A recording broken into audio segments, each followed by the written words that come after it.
listening to the AFTERBUZZ TV network, now the largest new media platform on the web, and your #1 source for after-show entertainment. Very good, King Johnson.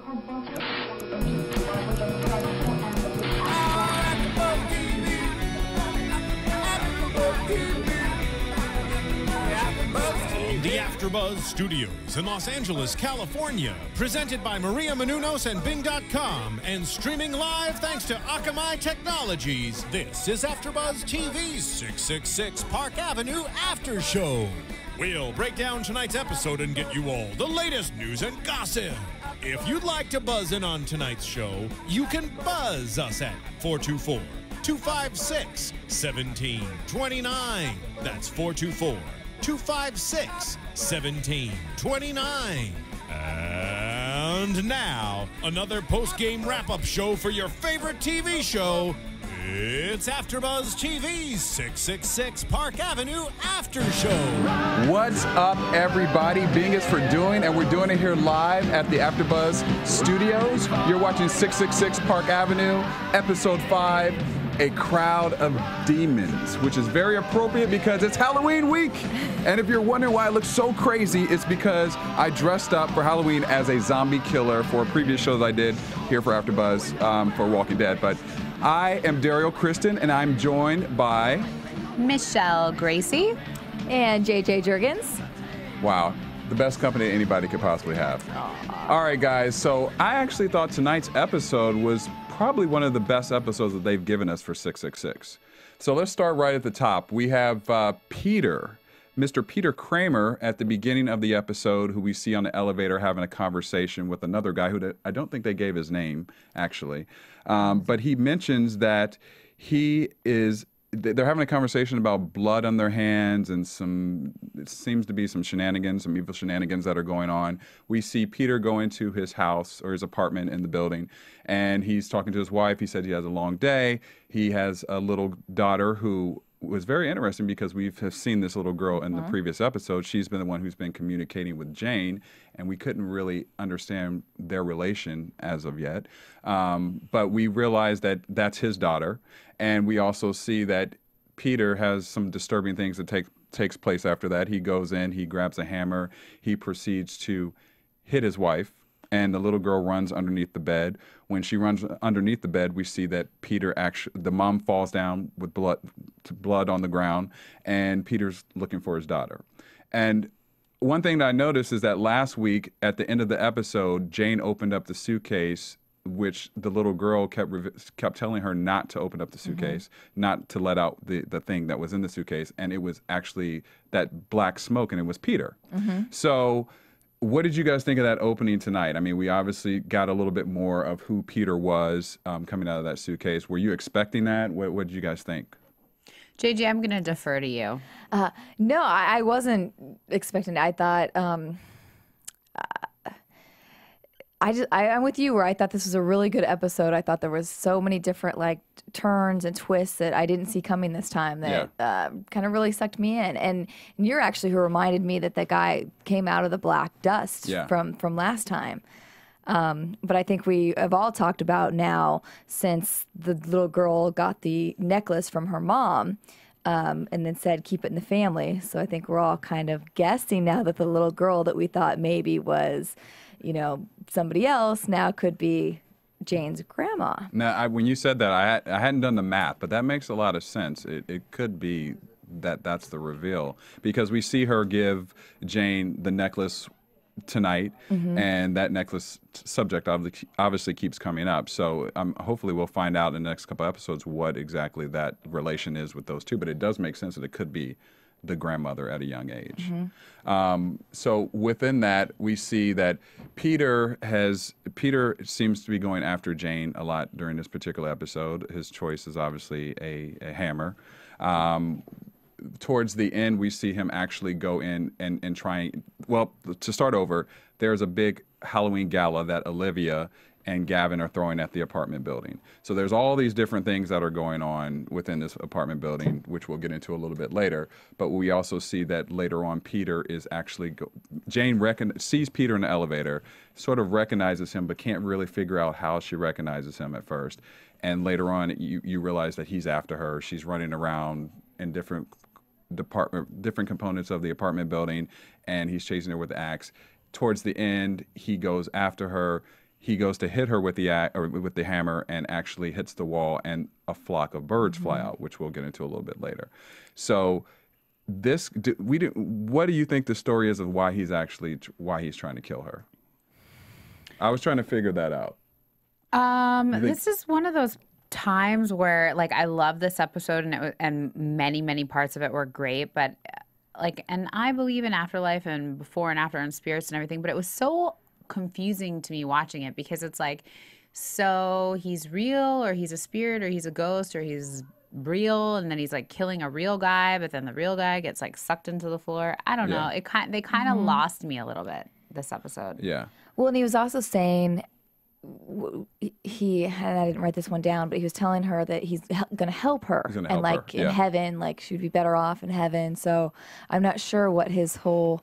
What he did. Clearly was on a mission, and thinks that that he has to finish what he started. So, right, it's weird. Yeah, and I actually did forget to bring that point out. When he is chasing Jane in the apartment building, there's a guy that Jane runs into who has a mask, like another guy who's at the costume party, and out of nowhere, Peter stabs this guy in the back, and we later see this guy disappear on the floor, right? Which is really weird. But he had to be real, because she asked him for a cell phone, and he gave her a working cell phone, which she did call the police with.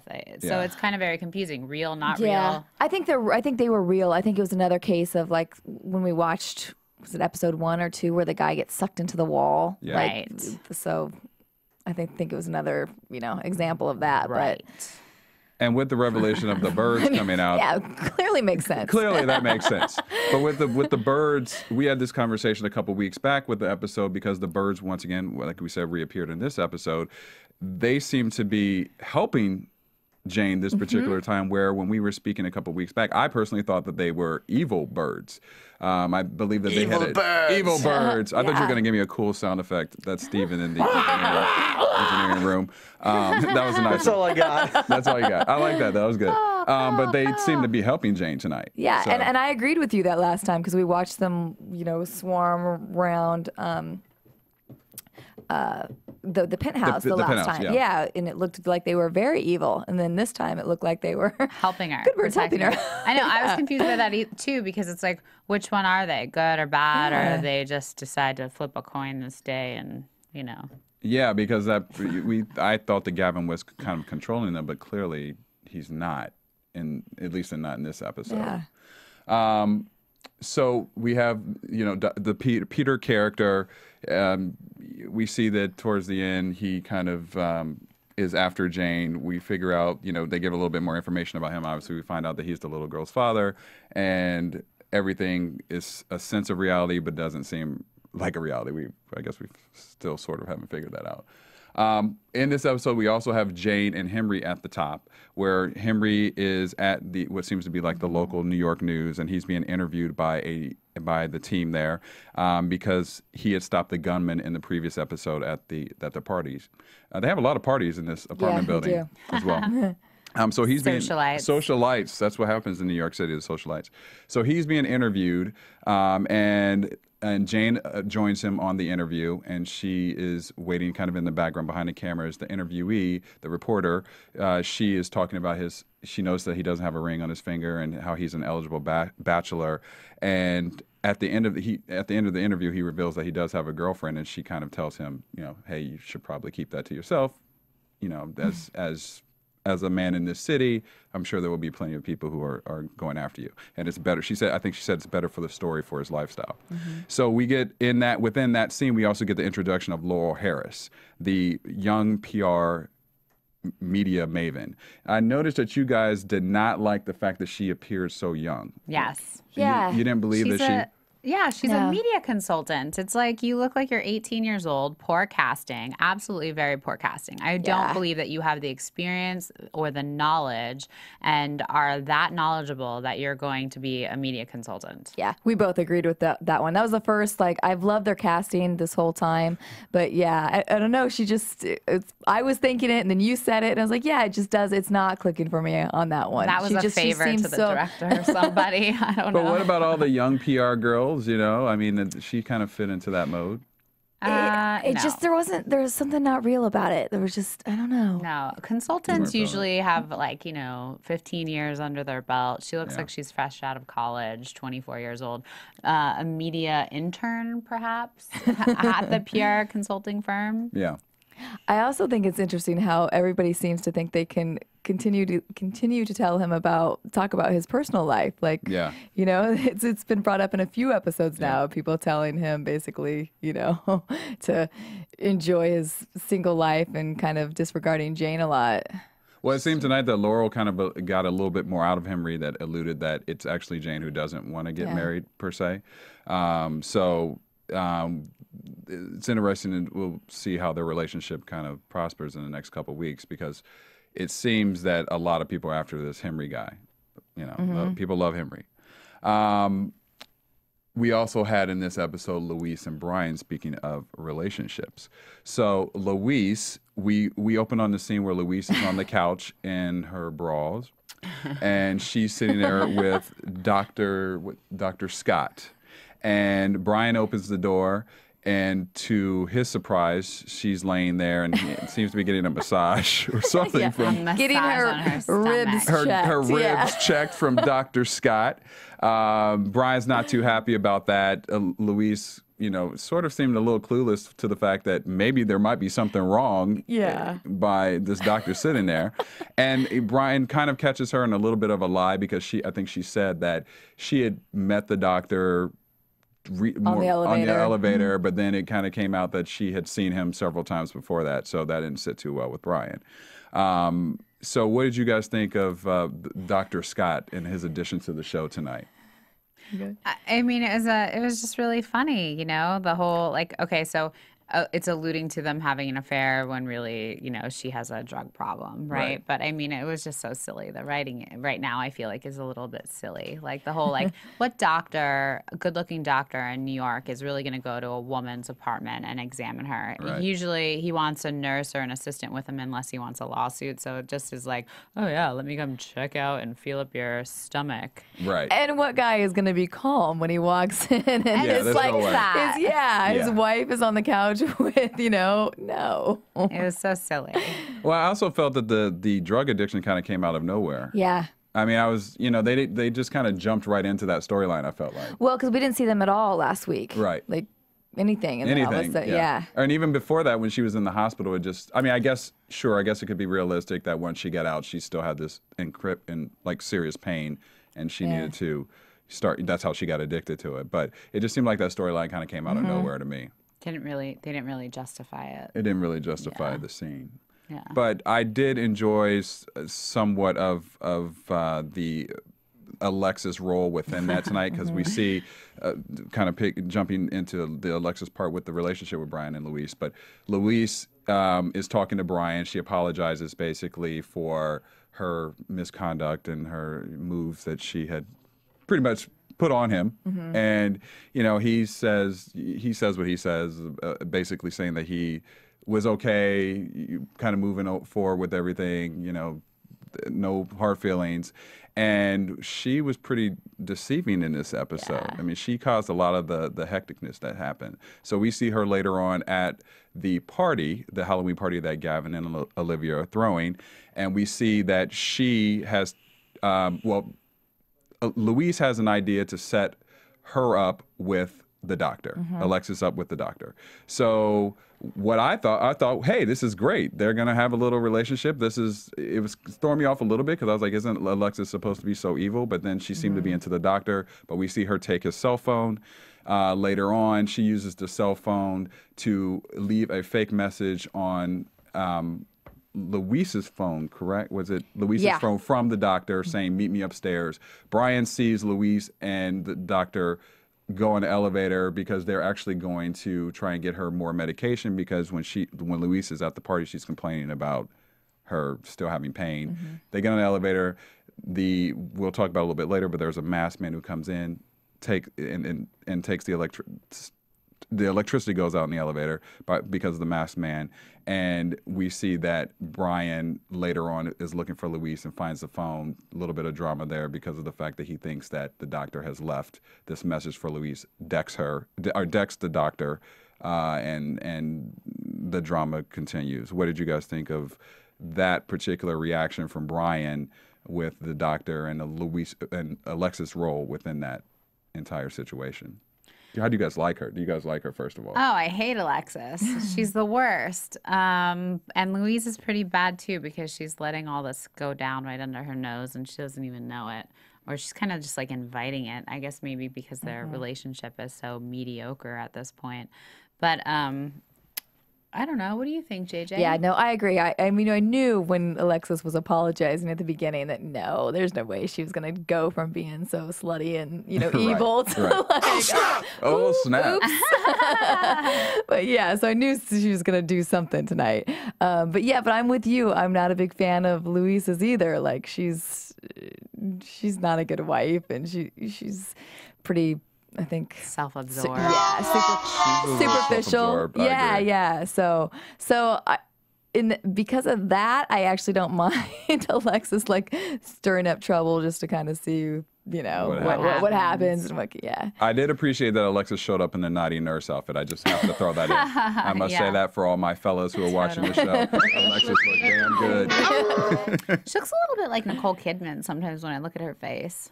She's like Nicole Kidman meets a Playmate, kind of. Yeah, totally. I know. I think I read that she's Swedish, so I definitely see the Swedish, that supermodel Swedish kind of look from her. She stinks as an actress too, but that's just my opinion. Yeah. Well, yeah.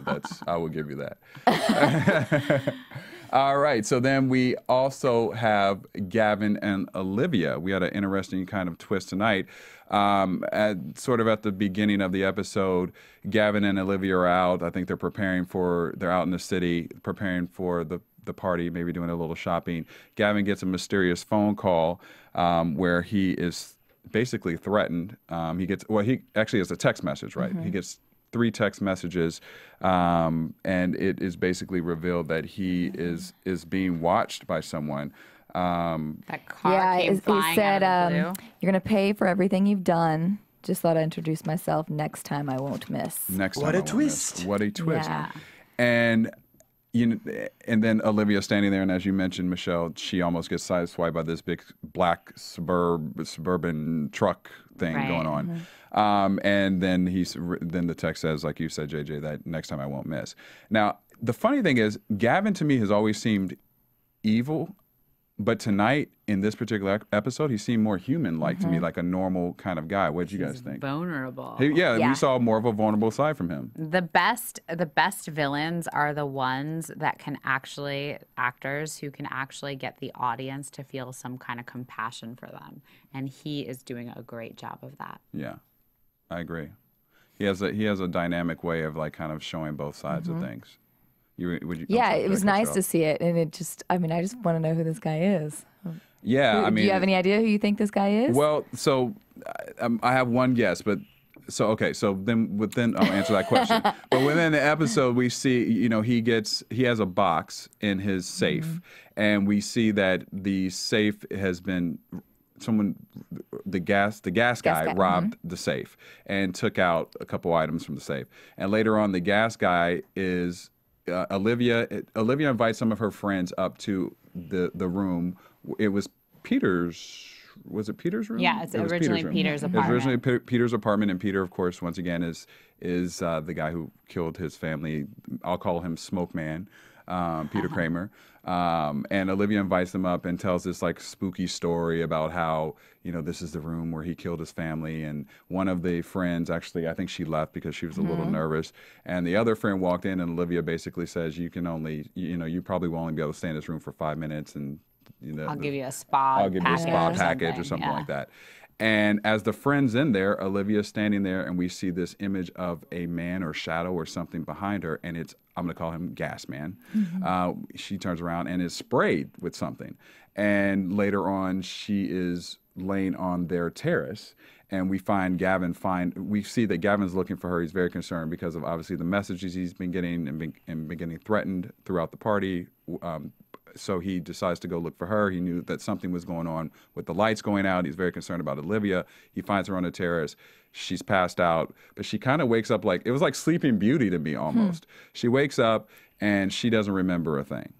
So to answer your question, I thought it was the gas, I'm going to call him Gas Man, Gas Face Man. I thought that he was the one who was behind possibly the text and the phone call, but I'm not sure who that is quite yet. Yeah, I think that whoever that character is definitely behind the car trying to sideswipe Olivia, and is the same person as, you know, who kind of, I guess, sprayed some kind of chloroform in her face and drugged her to a different room. We got a little sound effect going on. That almost sounds like a little stripper music. We got Steven in the booth tonight, and he is the man with the magic hand for music. I mean, he knows how to lay down some tracks for us. I feel like I should be like, shaboing, boing, boing. You know, take off this, like, oh, there you go. All right. Nice. So, yes, so we have Olivia and Gavin in this interesting episode tonight to find. It seems like this is something that we hadn't expected to see from those two. P.S. You know, the story is so choppy. They just leave this woman in the room, Olivia's friend, right? They never touch on what happened to her. Was she there? Did she get out? Did she get killed? Did the floor eat her? Because then later, doesn't Jane go back to that room at some point and like go in there? I felt like that happened, and nobody was in there, so it's kind of weird. I don't remember. I think Jane did go back in the room a little bit later. It does seem like that. Yeah, you're right. Later in the episode, she did. We never. And Peter came after her, and somehow she gets out of there. But it's just like, so we wrote this woman in, and we just leave the whole audience hanging. Yeah, it's really weird. It's actually really weird. Yeah, the mystery friend who disappeared. Well, guys, speaking of mystery, if you have missed any episodes of 666, you can go to iTunes and download previous mystery-filled episodes that we have recapped for you. We definitely always look at the comments, so please comment and rate. We definitely pay attention to all of that. It helps us to build a better show. We actually have over 50 different shows that you can also download outside of 666 Park Avenue. We have Dexter, we have Scandal, we have Walking Dead. Michelle, what are you working on a couple of? Married to Jonas, and it was the finale. Married to Jonas. If you missed the finale, you can go back and download it and check it out. So please definitely go in there, rate us, and let us know, and keep us in that top 10. You're keeping 666 Park Avenue in the top 10 for iTunes download. So thank you for that. All right. So let's go back now to Tony the doorman.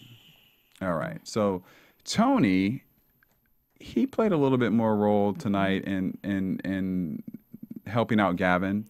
I wasn't sure if I at first liked Tony. I mean, the first couple episodes I did, but then it kind of seemed like I didn't see the point of his character after a while. But tonight we see that he's actually helping Gavin in different forms. Gavin finds him actually in a noose hanging during the party, and he's helps him get off the noose because he's being strangled. And we find out that Gavin actually noticed that the box had been stolen from his safe and when he goes back into the box, he sees that the gas face is back in the box. Correct? Wasn't the gas face back in the box at the end when after he saves Tony from being hung? I feel like the gas face guy left that gas mask behind as like a little memory of him, or to say, I have your I have your box. I've been here. Yeah. Been here, done this, sort of. So we see kind of like that reveal. What do you guys think of Tony first of all? Like, do you like his character? I'm with you. Before, like, I was like, I don't know, and he just seemed kind of angry and, you know, didn't do a whole lot. So tonight it was interesting to see him play a bigger part, and actually, I really wasn't sure, you know, if he was on Gavin's side, whose side he was on, because he kind of seemed, you know, out for himself for so many of those episodes. But so it was interesting to see him so loyal to Gavin tonight. Yeah. This episode. I really like Tony the doorman. You do. Every building needs a good doorman. And they're Everybody on no needs a good one's doorman. side. They just kind of like hide the truth, hang out. They know everything. They're the doorman. He is, yeah, he is definitely probably has a lot of information that hopefully we'll see in the upcoming episodes. I just was on the fence. He is a great actor. I just was on the fence about where they were going to take his character, because he clearly is not going to be the building manager as he wanted to be at the beginning of when the episode started. First couple episodes, Jane's taking that over, so I wasn't sure where they were going to go with his particular character. But we'll see. All right, so let's go. I want to go back a little bit to the birds. Okay, so we touched upon this a little bit earlier. We see that we haven't figured out if the birds are good or bad, but this is my thing. Do you think that the birds are actually controlled at all by Gavin, or if they're strictly just on their own will of helping out Jane? I feel like they're on their own. I feel like they're kind of like the part of the building, kind of like how the building was eating people, you know, through the floor, through the walls. Like, I don't feel like that is all controlled by Gavin. I feel like it's separate from him for some reason. What about you, Michelle? I feel like the writer writes them however he wants. That he's not formulaic about the birds, and so I think it could be either way depending upon the week. Well, that's probably true. Yeah, I like the aspect of the birds. It's funny because I was just watching this. I was watching the Hitchcock movie, The Birds. So I have the birds on my mind, and yeah, I thought you were gonna give me some music for that. Well, Steve. I got something that was a little late on, but talking about the doorman. Yeah. You're a doorman, okay? You're a doorman, doorman, doorman, doorman, doorman. What is that from? That is from Knocked Up. You gotta okay. save that. Okay, that's hilarious. Once again, that's Steven. No, but we were talking about the birds. When I saw the movie The Birds, I don't feel like they're depicted as totally evil. So I just what I really would like to find out is if Gavin has any control over those birds at all. Also, with the masked man, we were talking about how we think that he might be the person who's behind some of these things that went on with Gavin this episode. What do you guys think actually is the reason that he's going after Gavin? What do you think that he has on Gavin? Because I'm trying to figure that out too. Like, what do you guys think? I think it has something to do with the building. Maybe that building was going to be his, or the fortune was, close to being his in a deal, and somehow Gavin did something to shift it more to his win. Probably not, a righteous right way where he outbid someone, but probably by some evil way. Yeah. Nice. Yeah, I'm just trying to process this one too. I need more time to come up with what I don't know. It's like he clearly, I think, is onto him and what his manipulations of people. Yeah. But I'm just not sure yet who. Yeah, it's like I can't wait to find that out. He has something serious on Gavin, because Gavin, this is the first time I've actually seen Gavin nervous. Mm-hmm. And I did, like I was mentioning, I did like the relationship between Gavin and Olivia this particular time. Yeah. I'm still waiting to see if they depict Olivia a little bit more evil, because they have not done that yet. I mean, she's definitely clearly helping him with several things, but we haven't really seen her evil side. I know that Vanessa Williams when she was at the New York Comic-Con, she had mentioned that we're going to start to see a little bit more about her character and the definition of where her character is going to go. And I definitely feel like, we are, even with tonight's episode, even with her being kind of a little bit more the focal point, we're going to see that. But I would like to see her get a little bit more evil and find out if she's as sinister as her husband. Mm-hmm. with the necklace, that seemed to appear a lot tonight as well. The little girl obviously gave Jane, as we mentioned earlier, the necklace, and then we saw last week Nora had the necklace as well, has a necklace as well. What do you think that tie-in is between the necklace and the building? Well, I still think the necklace was given to her from her grandma. So now, after watching this episode, I do think that I think the little girl is her grandma. So I think that the grandma watched her mom get killed in that building, and now Jane is in that building. Don't you think that she would know her grandmother's last name or maiden name? I know my grandmother's maiden name. Yeah, that's true. I mean, I still thought. Yeah, that's a good point. I had still thought that possibly the little girl was Gavin's and Olivia's daughter, but now I don't think so much. So, but when you said that it could be the grandmother, I thought that might make sense. I thought it might make sense too. It was just something I just thought. But you are right with the names. You would know. Probably, right? Yeah. Interesting. We Well, will see. We will see. We will definitely see. Well, what about we go to some news and gossip really quickly? Yeah. AfterBuzz I was waiting for it. I know, I was waiting for that news. Okay, so what I have here is that we have some ratings information. Once I find it, here we go. All right, so we see that 666 actually has done really well in the last couple weeks. They went up to, hold on one second, they went up to 4.8 million viewers. That's pretty good. That's by TV by numbers. So they seem to be growing each week. I know that ABC has also ordered 2 new additional episodes. Oh, that's good. Good news. That's good for them. I know they originally ordered 12, and so that would make it obviously 14. So I mean that's going to be a pretty good season for them. I think either they ordered 12 or 10, one of those two. But they ordered 2 additional more episodes for the season. Mercedes Mazon, who plays Louise, she was recently interviewed about her character, and she said, when they asked her what could she tease about the upcoming 666 Park Avenue episode, she said, "You're definitely going to learn a lot about all the characters' past. You'll start seeing a lot of relationships challenged, and I'm not just talking about Louise and Brian, quote. There's Jane and Henry in a little bit of turmoil, as well as Olivia and Gavin." She said, yeah, that's a good one. She said everybody is going to be sort of pushed to their brink to see how strong their relationships are. She said on top of that, there's going to be a surprise that happens, so we've been teased. She said she doesn't know what information that is. She said, let's just say that something's going to happen to the Durans that's going to throw them both completely off, and we don't learn this until the episode 9. So... Wow. Interesting. She said she remembers reading it and gasping when she did find out the reveal. So, I mean, that seems to be pretty interesting. So we'll find out a little bit more in episode 9.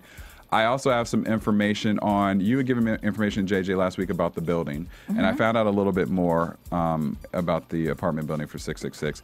The building that is standing in for 666 in the Upper West Side is a building that actually has had several stars stay there. They said Bette Midler got her start with Barry Manilow at this building. Then they also said that it used to be a legendary swingers club, the Plateau Retreat. So it said long ago it was the home of legendary Yankee Babe Ruth, who was known to walk down to the barbershop on the first floor wearing nothing but his bathrobe. That's scary. That's way too much information. And that's news and gossip. But I also, within this, I want to give a couple shout outs to, as we mentioned, to please go rate for iTunes because we do pay attention to everything. We want to give a couple shout outs to people who have gone and done that for us. Eddie McGee, thank you for your comments. We definitely appreciate it. And you mentioned Sophia in this, actually, how you loved her input as well. Sophia's not with us tonight. Sophia couldn't make it, but she'll definitely be back for the next episode. But I'm sure she really appreciates your comments. Sarah Lynn, thank you very much as well. I know you said you listen to us every Monday morning at your job while you're trying to get through the day. Yay. So I'm glad that our voices are helping you get through your Monday. So we appreciate your comment. And then we also have Pandora67. Thank you very much as well for your comments. And you gave some great viewpoints as well that you had commented back on some of the things that we talk about. So we appreciate everything that you have to say. We have Rael77. Thank you very much for your comments. We appreciate you taking the time to comment and rate for us. And then we have VI Bun, who said that he enjoys our theories and we give great insight. So, hey, listen, you should call in to us sometime to give us your viewpoints and your theories as well. We definitely want to encourage that. And last but not least, we have Slim BB, who says that they really enjoy our discussion. And we're not, they said the one thing they like about us is that we're not a stuffy group. And let me tell you something, Slim BB, we are definitely not stuffy up in here. So thank you for that. And please continue to rate and comment. So let's go to some predictions. And now, your AfterBuzz TV predictions. Let's see. My prediction is that I don't even know where to start, but I'm gonna go and say that in the next episode we're gonna find out who Gavin and Olivia's daughter might be. I think we're gonna, within the next couple episodes, I think they're gonna use that as a focal point because we haven't really seen anything about her since the last 2 episodes. So I think that that's gonna be a new focus for that. What do you guys think for predictions? JJ? Oh, this is a hard one for me this week. I mean, an obvious one. I mean, I definitely think Henry's gonna, you know, want to be mayor, go for a higher office. I think that's definitely coming. But I don't know. I guess I'm intrigued. I'm stuck on that box. Like, I want to know what's in that box. So I don't have good predictions this week. I just I got to process this episode. Yeah. And the too young to be media consultant, I feel like, is soon to throw herself at Henry. Oh yeah, that's a good one. That's coming. Yeah, that's a good definitely one. coming. I can see that.